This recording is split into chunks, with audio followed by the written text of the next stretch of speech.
blind settler girl left behind in a storm, saved by a lone native warrior with a tragic past. The wind screamed across the barren plains of Taralis IV, whipping red dust and jagged stones into the air like angry spirits. Jagged rock formations cast long shadows, twisted and strange under the dim light of the distant sun. The settlers' town, a small cluster of metal and stone buildings, huddled together as if to keep warm against the fury of the storm. But this storm was no ordinary one. It came fast, fierce, and without warning. Inside one of the small homes, Elara pressed herself against the wall, her hands running over the rough stone as the wind rattled the shutters. She had always known the wildness of Taralis IV, but storms like this reminded her how small humans were in the face of the planet. At 15, Elara had never seen the world with her own eyes. Blind since birth, she relied on her other senses, her hearing, her smell, even the slight vibrations of the ground, to understand the world. But no training could prepare her for this. Outside, the settlers shouted and ran. The evacuation order had come too late. Families grabbed what they could carry, pushing carts, herding animals, and trying to shield children from the whipping wind. Somewhere in the chaos, Elara had been left behind.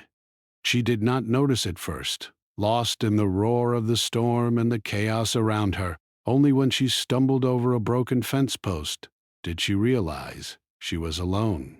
Panic threatened to overtake her, but she took a deep breath, remembering the survival lessons her parents had taught her. "Stay calm," she whispered to herself. "You know the land. You can survive." But the storm had other plans. A gust strong enough to knock over a horse swept across the plain, sending dust and debris flying. Elara fell to her knees, her hands scrabbling for anything solid to hold on to. Her mind raced. Every instinct screamed at her to find shelter. But the nearest building was 100 meters away, the path dangerous and invisible in the storm. Then she heard it, a soft, low sound that cut through the storm like a thread through cloth. A footstep? She froze. Another followed. Her heart pounded. Humans? Settlers? Or something else entirely? She whispered into the wind, hoping someone would hear her. "Hello! I'm here! Ah! Please!" Her voice was lost in the roar.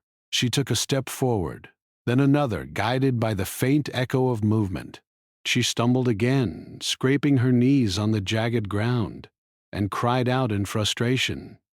Far above the storm, hidden among the cliffs and shadows of the rock formations, a figure watched.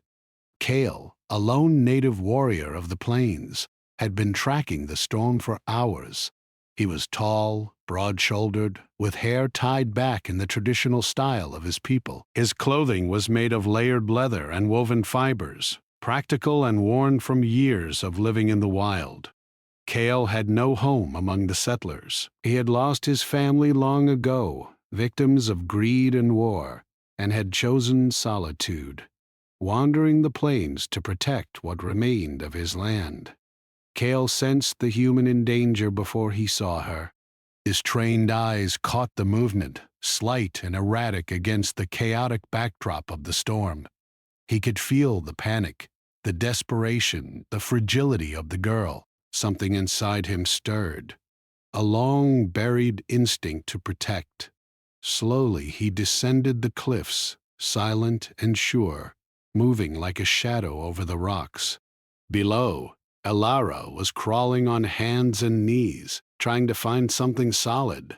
A massive gust hit her, and she was thrown off balance, sliding toward a small chasm in the ground. The wind howled around her, and she felt the earth disappear beneath her hands. Then, a strong hand gripped her shoulder. "Elara," a calm, firm voice said. "Hold on." She froze, startled, and turned toward the voice. She could not see him, but the warmth of the hand, the strength behind it, reassured her. He lifted her up, pressing his body against hers to shield her from the wind. Who? Who are you? She asked, her voice trembling. I am Kale, he said. A friend. You are safe now. But we must move quickly. The storm will not wait. He carried her through the storm, his movements sure and confident, guided by a deep knowledge of the land. He navigated the rocky terrain with ease, avoiding treacherous drops and hidden hazards that Elara could never have sensed. She held on to him, grateful, yet curious about this strange, silent protector. As they reached a natural cave carved into the cliffs, Kael set her down gently. The cave was dry, sheltered from the wind, and smelled of earth and stone. Elara let out a sigh of relief, though her heart still raced. Why did you help me? She asked, her fingers brushing over his rough, weathered hands. Kael looked away, his eyes scanning the entrance of the cave. I have lived too long alone. I cannot ignore someone in need. Not again. Elara tilted her head, sensing the weight behind his words. There was sorrow in him, buried deep. Alone? She asked softly. Were you left behind too? Kale said nothing, merely gesturing for her to sit. She obeyed, feeling the damp stone under her hands. She could hear the storm outside, but inside, for the first time, there was a strange sense of safety.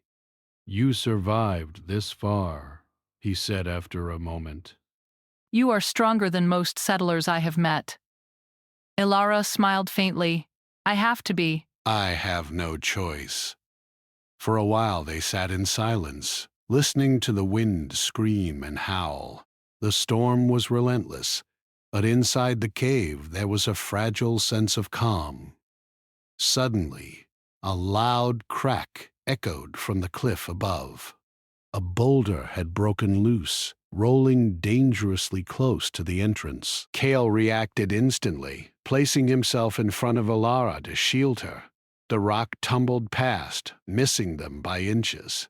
She gasped. Do you always live like this? She asked, her voice trembling. Hiding from the storms, from the world? Kale's jaw tightened. No. I live because I must. The world is harsh and the weak do not survive. I am neither weak nor foolish. I know the land. I know danger. But I have also lost. Elara reached out instinctively, placing her hand on his arm. Lost? How? Kale hesitated. Memories flashed. His village burned, the screams of his family in the night, and the settlers who had done nothing to help. He looked at her, seeing trust and curiosity in her small, determined frame. He saw bravery, even in blindness, and felt a flicker of something he thought he had buried long ago. They took everything I loved, he said quietly. I have wandered ever since, alone, because I have nothing left to bind me. Alara's fingers tightened around his arm. Then, maybe you are not so alone now. Kale's lips pressed into a thin line. He wanted to say no. He wanted to push her away, to remain distant, as he always had. But something in her voice, something in her courage, softened him. Perhaps, he admitted. Hours passed, though it felt like minutes. Outside, the storm raged with relentless fury.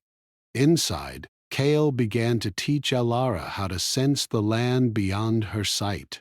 He guided her hands over the rocks, teaching her the subtle vibrations of the ground, the way the wind shifted direction, and how to detect approaching dangers even when she could not see them. Elara listened carefully, absorbing every word, every lesson. She realized that with Kale's guidance, she was not helpless. She could survive.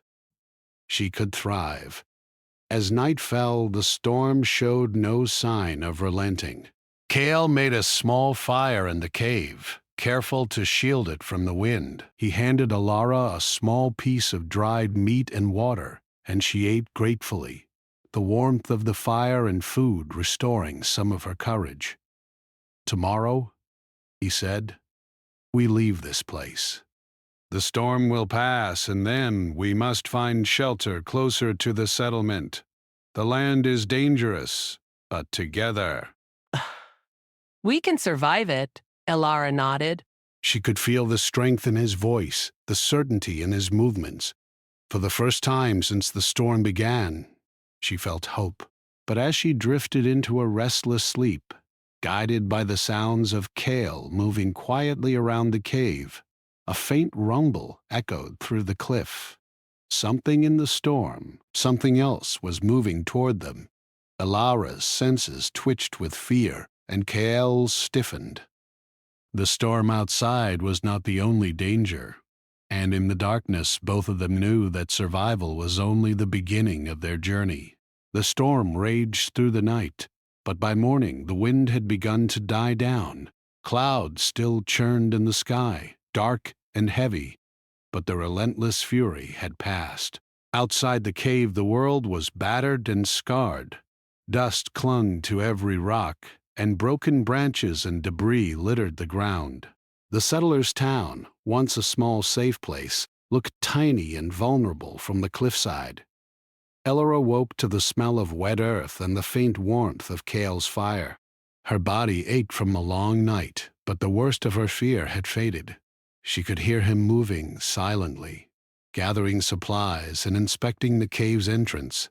His presence, steady and quiet, gave her courage. "Good morning," Kale said, his deep voice carrying without surprise. "You slept well." "I think so," Elara replied, rubbing her hands over the stone floor. "Thank you for saving me." Kale glanced at her but did not speak. His expression was unreadable, but his eyes softened. He had saved many in his life, not always humans, but none like her. She was different. She did not whine. She did not panic unnecessarily. She adapted, and in that, he saw a spark of resilience he thought was rare. He gestured toward the cave's mouth. "We cannot stay here. Ah, ah, ah. The storm is over, but the land is not safe. We must move." Elara hesitated, fear creeping in. I cannot see." "How will I survive out there?" Kale knelt beside her. "You survived the storm alone until I found you. You can survive the path ahead, but you will need guidance. I will not leave you." Her fingers brushed over his arm again, and for the first time she felt the weight of trust. "Okay, I will follow you." Kale smiled faintly. It was almost imperceptible, but to Elara it felt like warmth in the cold world. He lifted her gently, carrying her down the rocky slope toward a safer path. Every step was measured, every loose rock tested before he placed his weight. Elara could sense the rhythm of his movements and felt a strange comfort in it. The plains stretched out before them, red and jagged, with jagged rocks and low cliffs scattered across the horizon. Life on Taralis IV was harsh. Even settlers who had lived here for years struggled with the planet's dangers. Predators, both animal and alien, lurked everywhere. Food and water were scarce, and storms could appear without warning. Where are we going?" Elara asked. "To the river," Kale replied. "There is shelter there, and fresh water. We can rest, find food, and plan our path back to your settlement." Elara listened, feeling his footsteps guide her. She could feel the vibrations in the ground, the way the wind shifted, and even the subtle changes in scent. Slowly, she began to move more confidently, taking tentative steps while Kale guided her. Hours passed. The sun rose high, and the heat of the day replaced the storm's chill. Birds, strange and colorful, circled above, calling to each other. The world seemed calm, but Alara knew better. She had survived storms and danger before. She had to stay alert. "Kale, why do you live alone?" she asked quietly as they walked. He paused, considering the question. "I lost everything I loved, my family, my people. Settlers came, wars happened. I chose solitude because I could not trust anyone again." Elara's fingers traced the pattern of his clothing. "But now, you are helping me. Maybe you can trust again." Kale shook his head slightly. "Perhaps, but trust is earned slowly. You are different. You listen. You learn. You do not fear unnecessarily. That makes you stronger than many settlers I have known." Her heart warmed at his words. She had never thought of herself as strong, only as someone who had to survive. But hearing him say it made her feel seen.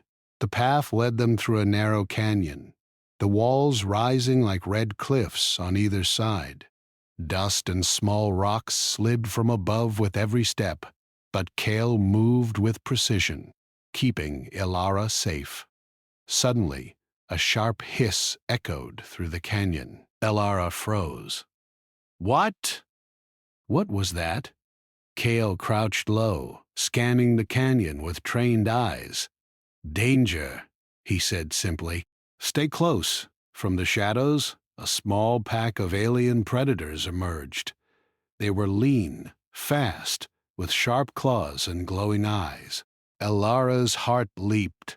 She could feel the vibrations of their movements, hear their soft growls, and smell the sharp metallic scent of their skin. Kale stepped in front of her, positioning himself between the predators and the girl.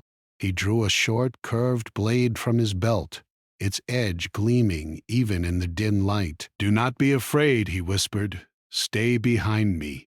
The predators lunged.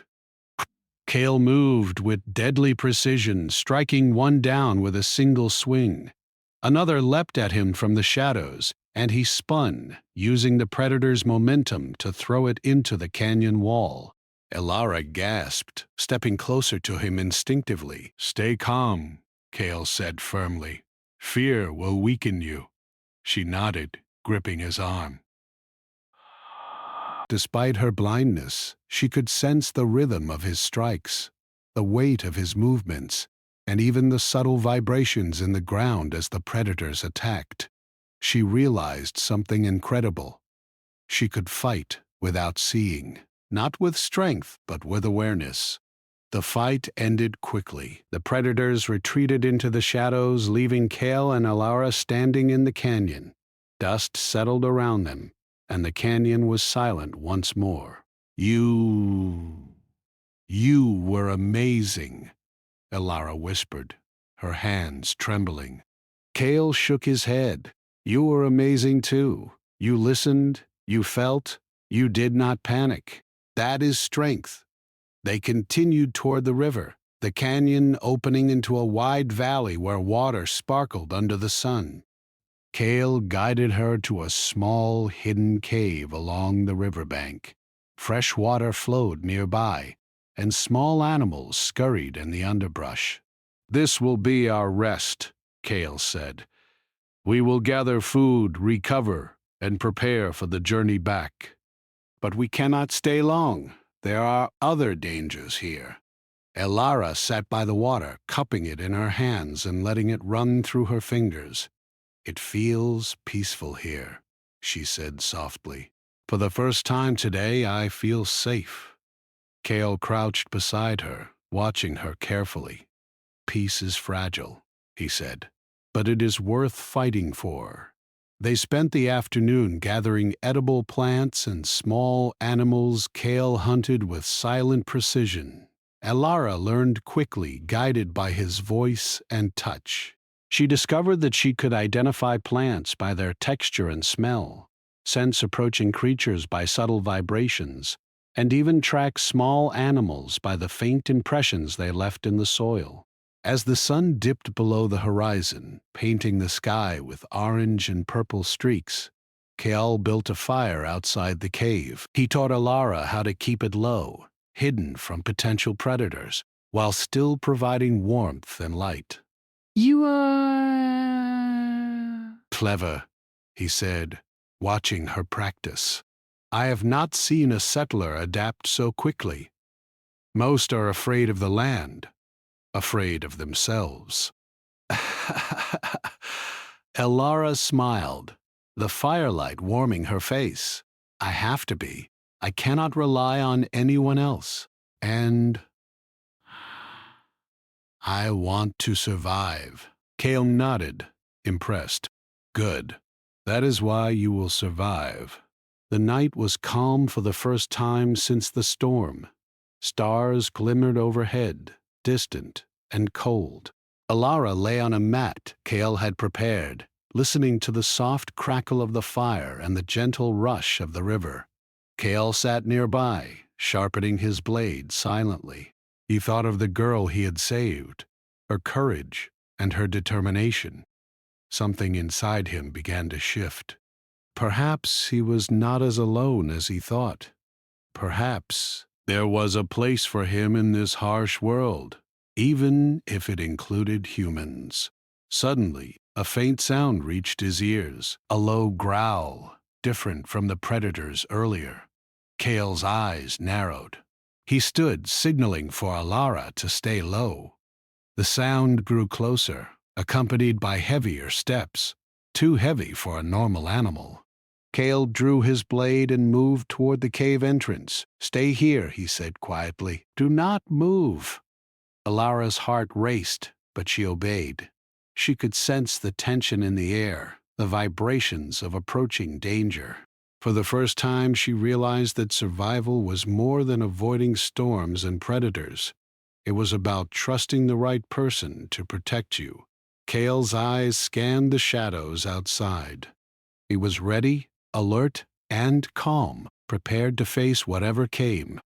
The night was quiet again, but the tension remained. Somewhere beyond the firelight, a new danger waited, and together, Kael and Elara would have to face it, relying on courage, skill, and the fragile trust they had begun to build. The next morning, the river valley was quiet. Mist hovered over the water like soft smoke, and the sun struggled to burn through the heavy clouds left by the storm. The ground was muddy, the grass wet with the previous night's rain, but the air was fresher than anything Elara had breathed in days. Kael rose before dawn, as always. His movements were silent, measured, a predator's grace. He had prepared a small breakfast of roasted roots and dried meat for Elara. She sat cross-legged, feeling the warmth of the food in her hands. You slept well? Kael asked, glancing at her. Yes, she said. For the first time since the storm, I actually slept without fear. Kael's eyes softened. Good. We will need your strength. The path ahead is not easy. Elara nodded, eager to learn. The previous day had shown her that Kael was more than a protector. He was a teacher, guiding her to survive in a world that seemed designed to crush humans. She could sense his skills, his awareness, and even his patience, which was rare among people she had met before. After breakfast, Kael led her along the riverbank, teaching her how to sense the world without sight. He guided her hands over the wet stones, explaining which ones were safe to step on and which could slip. He showed her how to listen to the rush of water to detect movement, both of prey and of predators. Elara soaked it all in, amazed at how much she could perceive. I can feel the animals in the grass, she whispered, even the small ones. It's incredible. Kael nodded. Good. That is why you survived the storm. Most humans cannot feel the world like you do. Hours passed as they moved along the river. The sun climbed higher, warming the valley, and life began to stir. Small animals emerged from hiding, and strange birds with iridescent feathers flitted among the rocks. The valley was beautiful, but it was also dangerous. Kale reminded her constantly to stay alert. You must remember, he said, the world here is not forgiving. Strength alone will not keep you alive. Awareness, patience, and courage are as important as speed or skill. Elara listened carefully, absorbing every word. She realized that Kale's teachings were more than survival skills. They were lessons in life. Every sound, every smell, every subtle vibration of the ground told a story. She could read that story if she paid attention. As the day went on, they encountered a small obstacle, a fallen tree, blocking their path. Elara hesitated. I cannot see how to get past it, she said. Kale knelt beside her. Then feel it. Use your hands. Listen to the wood and the air around it. You will know. Elara reached forward, brushing her hands over the rough bark. She felt the shape of the tree, the cracks in its surface, the way it leaned slightly to the left. Step by step, guided by Kale's steady presence, she moved past the obstacle, amazed at her own ability. You are learning quickly, Kale said, a hint of admiration in his voice. Most humans would have panicked. Elara smiled faintly. I have to. I cannot rely on anyone else. And I want to survive. By midday, the valley narrowed into a canyon.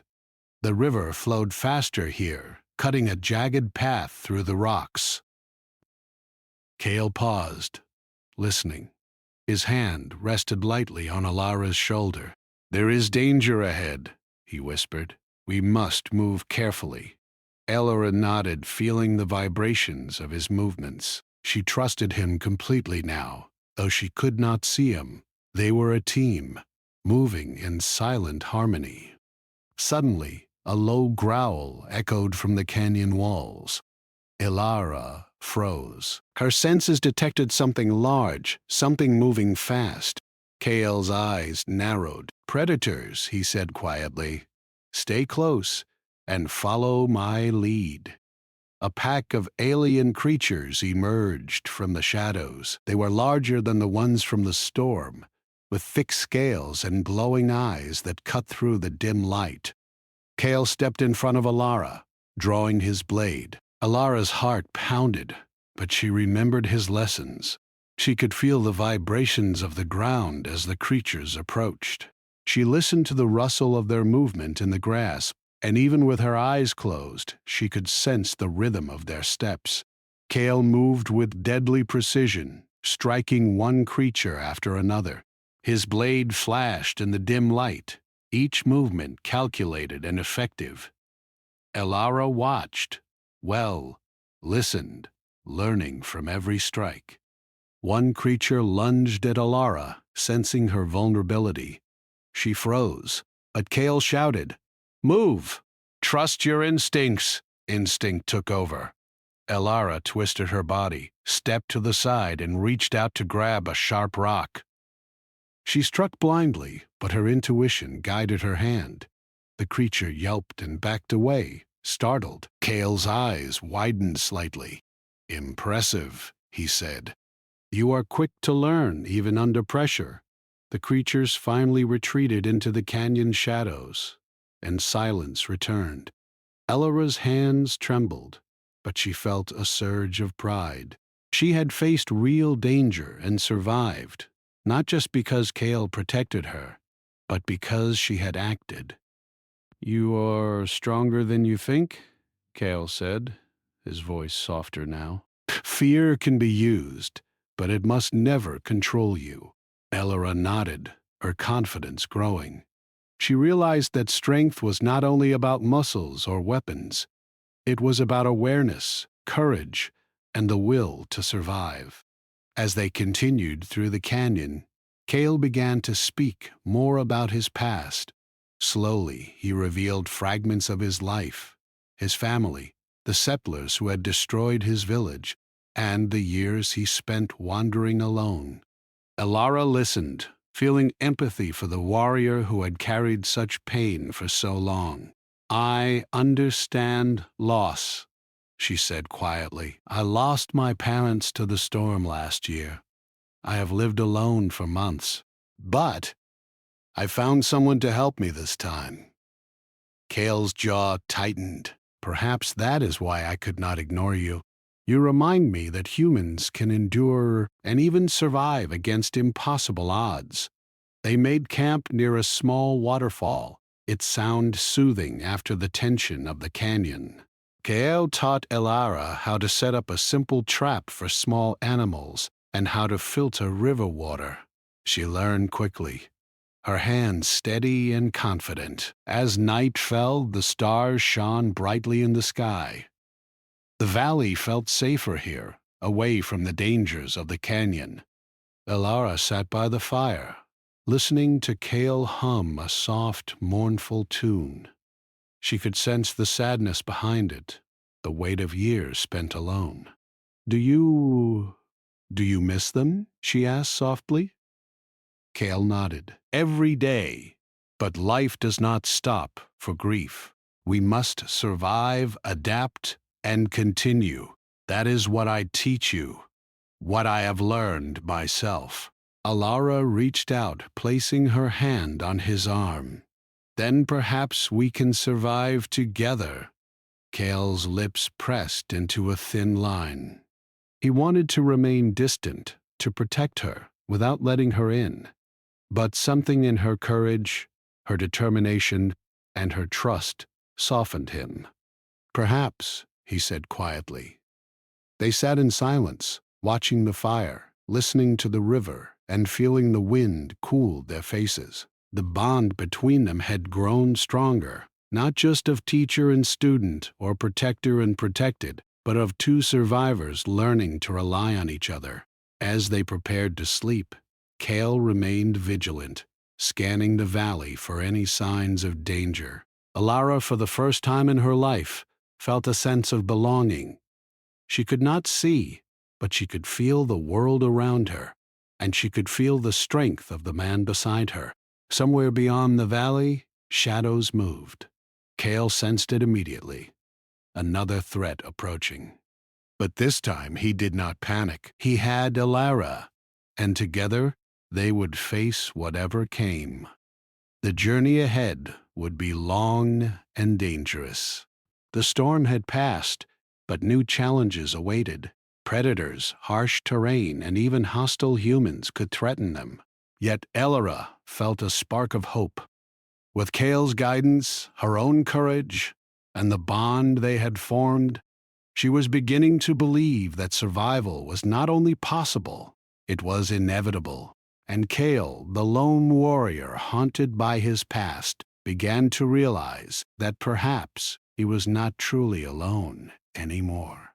Together they faced the night, ready for whatever the harsh world of Tyrallus IV would throw at them next. The valley was quiet in the early morning, a fragile calm after the storm and the dangers of the canyon. Mist hovered over the river, curling around rocks like smoke. Birds chirped cautiously, and small animals scuttled through the underbrush. But Cale knew better than to trust the peace. Danger often came quietly, and he had learned the hard way that the world of Tyrallus IV spared no one. "Elara," he said softly, "today we will move closer to your settlement. But we must stay alert. Predators and others may still be nearby." Elara nodded, her fingers brushing against his arm. She had grown stronger under Cale's guidance, learning to sense vibrations in the ground, listen to the faintest sounds of movement, and even feel the presence of creatures before they were visible. Still, Fear sometimes crept into her mind. "I can do this," she whispered. "I trust you." Kale's eyes softened, though his expression remained guarded. "Good. Trust is necessary, but do not become careless."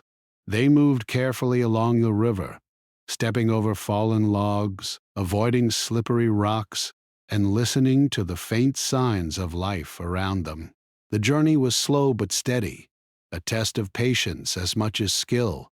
Elara followed Kale's guidance perfectly, her senses sharp and her mind alert. Then the first sign of trouble appeared. The ground trembled slightly underfoot, not like the natural vibrations of animals, but heavier, calculated. Kale froze, placing a hand on Alara's shoulder to signal her to stop. "Aliens," he whispered, "and not the usual predators." Alara tensed. "Humans?" she asked, uncertain.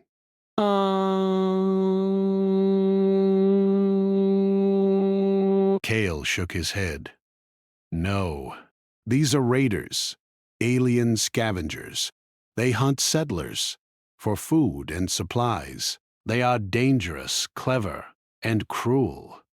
Alara's heart raced. She had faced predators and storms, but now they faced a sentient threat, creatures that could plan, adapt, and strike. Kael led her to a narrow overhang, a natural hideout beside the river. They crouched behind rocks, listening. Heavy footsteps approached, accompanied by low, guttural voices. The raiders were close, and they had not noticed the two humans yet. "Stay close," Kale whispered. "Do exactly as I say." Elara nodded, gripping his arm. She could feel his tension, the careful control of his body, and the way his senses scanned every inch of the surroundings. For the first time, she truly understood what it meant to be trained by a master. The raiders appeared, hulking creatures with rough, scaled skin and jagged teeth. Their eyes glowed faintly in the dim light, and they carried crude weapons that could tear through flesh and bone. Kale's jaw tightened. He had faced these creatures before, but never with someone depending on him so completely. One of the raiders stepped closer to the river, sniffing the air. Kale's hand moved to his blade, ready.